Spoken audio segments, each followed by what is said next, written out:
We came home from school and everyone knew that she was missing. But it was the following day that she was found, and everyone was on tenterhooks, waiting and wondering where she could have been. It was a horrific murder. We knew she'd been shot, but that was all we knew at the time. And then later on, when things appeared in the newspaper, then we were able to read them. But we were innocent kids then. Muriel Drinkwater was just 5 minutes from home when she met her death in a murder that rocked the country. Muriel was one of 4 daughters. She was the youngest daughter of Percy and Margaret Drinkwater. She was a pupil at the time in Gowden County School. She was a very good singer. She had a marvellous voice and was known by her friends as the Nightingale. I was a great friend of Muriel's. We were in school together, we were in guides, and we played together. Muriel was very talented. She was good in school. She had long hair, always in ringlets and always immaculate, right down her back. But she lived in the most outlandish place. It was very lonely, and it was about, I should say, 2.5 miles from the village, with, well, no habitation, just the woods. Thursday, the 27th of June 1946, was a particularly wet day. It started raining about 11 o'clock and rained continuously all day. Consequently, there was nobody about the woods. Even the forestry workers had given up their work about lunchtime. And after school hours, Muriel Drinkwater commenced her way home. She got off the bus at the entrance to Penllagaer Woods and walked along the lane.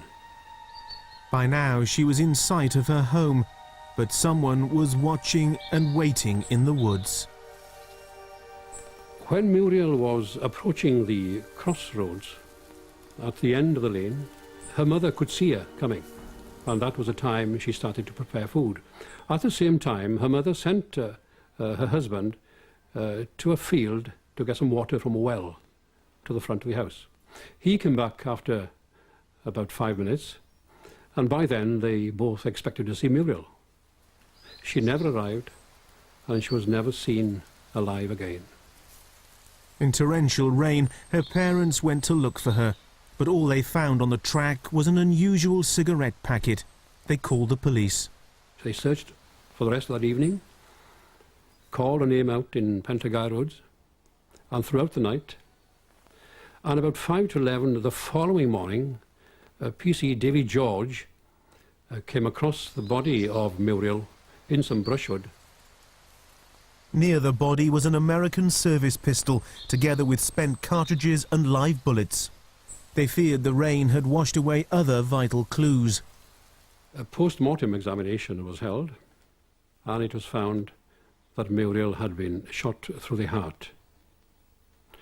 The opinion of the pathologist was that she had been struck from behind, rendered unconscious, raped, carried then quite a distance and hidden in the brushwood where she was shot twice. He estimated the time of death at around 10 to 5 the previous day. There was a blood-stained handkerchief in the gym slip pocket of Muriel. It had been used to wipe blood from something and then replaced. When they examined the pistol, they found no fingerprints on it, but there were slight traces of blood on it. So it appeared that the murderer had used Muriel's handkerchief to wipe the pistol. And if that was the case, it showed how cool and calculating he was. He had the presence of mind, after committing such horrific crimes, to wipe his fingerprints off the pistol. Police believed their best lead was the gun.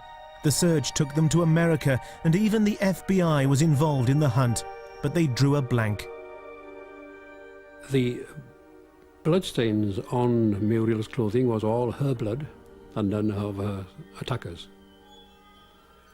The packet of Sunripe cigarettes, although a local shop sold that brand, the shopkeeper said that he would normally sell it to a stranger, and he used to keep the best brands for the locals. So that raises the question, was it a stranger? If it was a stranger to the area, well, how could he have found the spot first of all, and how could he find his way away from there without being seen? Well, the interest in this case was kept for weeks and weeks. The photograph of the pistol was displayed on cinema screens throughout South Wales in the hope of receiving some information as to its origin. The headlines were kept in the papers for many, many weeks because in those days there weren't so many murders being committed, and of course the murder of a child, whenever it happens, the feelings run very, very high. And it was a huge investigation, but unfortunately did not reach a successful conclusion at the time. Thousands had been interviewed. Was the murderer a passing stranger, or did Muriel know her killer? Locals were gripped by fear. It spoiled the village completely because people looked at each other with suspicion. And it was as if evil had penetrated the village. It was very, very sad. And it spoilt us, for us kids then, because before we weren't afraid of anything, but we were very nervous, and our parents were worse than we were. And this is the route, what? Yes, of course, Muriel would be walking along this lane every day, twice a day, to go back and forth to school. On Sundays, when she went to Sunday school in the village, and you'd have thought the safest place in the world. Child murders were so rare in those days that no parent would think it would be dangerous to let the children out on their own. She disappeared virtually in front of our eyes. After all this time, I mean, it has changed so differently here. Do you think it'll be solved, the case? Well, it could be. It's never too late. If the person is still alive, yes, who knows, he might make a confession before he dies. And the police, I know, will never give up on such a terrible murder as this. And it still baffles you to this day? Well, yes, it is baffling, it is a mystery, but of course the bigger the mystery, very often, the more simple the explanation. Even a psychic has visited the scene. She believes the killer is still alive. When Crime Secrets was researching this case, we discussed it with detectives who, intrigued, searched one of their old stores and turned up the gun. The finding of the gun is absolutely amazing after all this time. It's good, absolutely good, because we can now send that to the Forensic Science Service and have a look at it and see what's contained on that particular gun. A 12-year-old girl was killed in such a horrific way, and it's very, very important in my mind that this file should never be closed. South Wales Police has now appointed a senior officer to supervise a new investigation into the murder of Muriel Drinkwater.